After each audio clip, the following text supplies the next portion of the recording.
सभी मसीह भाई और बहनों को जय यीशु। हम परमेश्वर पिता, परमेश्वर पुत्र, परमेश्वर पवित्र आत्मा का धन्यवाद करते हैं इस दिन के लिए, इस समय के लिए और इस टाइम के लिए, जो हम उनकी बातों को बता पा रहे हैं और आप उनकी बातों को सुन पा रहे हैं। इसके लिए हम परमेश्वर का बहुत बहुत धन्यवाद करते हैं। मेरे प्यारे मसीह भाई बहन, आज हम लोग जानेंगे कि आत्मिक वरदान क्या होता है।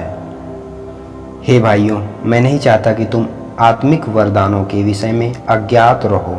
तुम जानते हो कि जब तुम अन्य जाति थे तो गूंगी मूर्तियों के पीछे जैसे चलाए जाते थे वैसे चलते थे।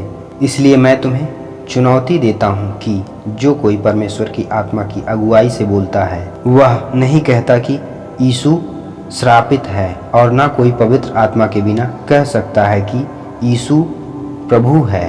तो मेरे मसीह भाई बहन, जब हम लोग सांसारिक जीवन जी रहे थे तो जो गूंगी मूर्तियाँ हैं, जो खुद गिर जाएं तो उठ नहीं सकती हैं, हम लोग उनकी पूजा करते थे, उनकी आराधना करते थे और सब कुछ उसी पर समर्पित था हमारा, उसी के अनुसार चलते थे। लेकिन उससे कोई मतलब नहीं था और हम इसलिए चलते थे उन गूंगी मूर्तियों के पीछे कि हम अज्ञान थे, हमें सत्य का पता नहीं था।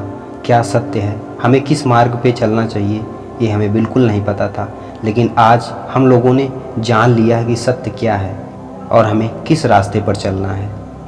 वो रास्ता हम लोगों को मिल गया है जो हमें स्वर्ग की ओर ले जाएगा, यदि हम उस मार्ग पे सही तरीके से चलते हैं। तो स्वर्ग का मार्ग है प्रभु यीशु मसीह। वरदान तो कई प्रकार के हैं, परंतु आत्मा एक ही है, और सेवा भी कई प्रकार की है, परंतु प्रभु एक ही है।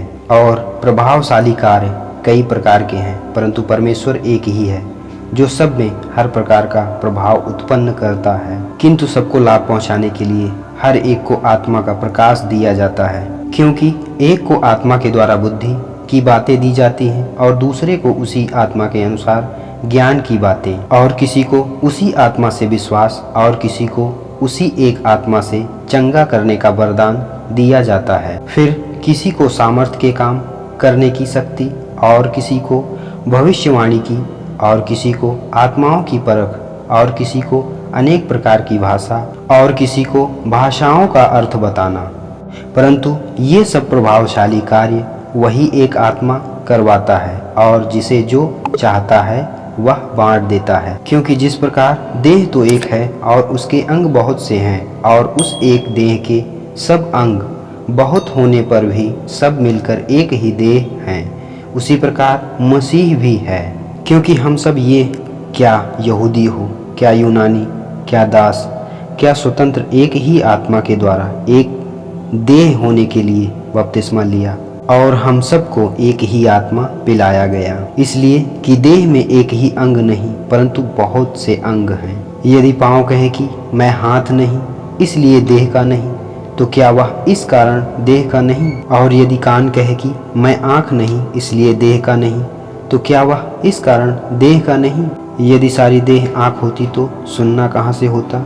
यदि सारी देह कान होती तो सूंघना कहाँ से होता? परंतु सचमुच परमेश्वर ने अंगों को अपनी इच्छा के अनुसार एक एक करके देह में रखा है।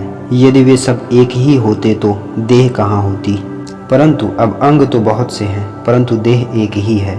जो हमारी आँख है हाथ से नहीं कह सकती कि मुझे तेरा काम नहीं, और न सिर पाँव से कह सकता है कि मुझे तुम्हारा प्रयोजन नहीं, अर्थात तुम्हारा काम नहीं। परंतु देह के वे अंग जो औरों से कमज़ोर दिखते हैं वे बहुत ही आवश्यक होते हैं, और देह के जिन अंगों को हम आदर की योग्य नहीं समझते हैं उन्हीं को हम अधिक आदर देते हैं, और हमारे शोभाहीन अंग और भी बहुत शोभायमान हो जाते हैं। फिर भी हमारे शोभायमान अंगों को इसका प्रयोजन नहीं, अर्थात इसका काम नहीं, परंतु परमेश्वर ने देह को ऐसा बना दिया कि जिस अंग को घटी थी उसी को और भी बहुत आदर हो, ताकि देह में फूट न पड़े, परंतु अंग एक दूसरे की बराबर चिंता करें। इसलिए यदि एक अंग दुख पाता है तो सब अंग उसके साथ दुख पाते हैं, और यदि एक अंग की बड़ाई होती है तो उसके साथ सब अंग आनंद मनाते हैं। मेरे प्यारे मसीह भाई बहन, इसी प्रकार हम सब मिलकर मसीह की देह हैं, और अलग अलग उसके अंग हैं, और परमेश्वर ने कलीसिया में अलग अलग व्यक्ति नियुक्त किए हैं। प्रथम प्रेरित, दूसरे भविष्यवक्ता, तीसरे शिक्षक, फिर सामर्थ्य के काम करने वाले, फिर चंगा करने वाले और उपकार करने वाले, और प्रधान और नाना प्रकार की भाषा बोलने वाले। क्या सब प्रेरित हैं? क्या सब भविष्यवक्ता हैं? क्या सब उपदेशक हैं?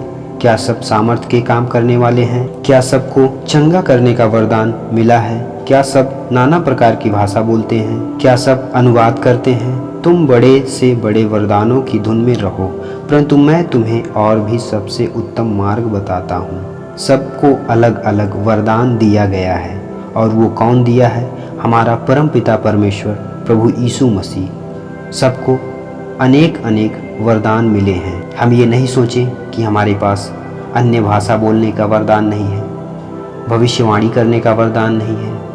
तो परमेश्वर ने हर एक व्यक्ति को अलग तरीके से ठहराया है, अलग से नियुक्त किया है।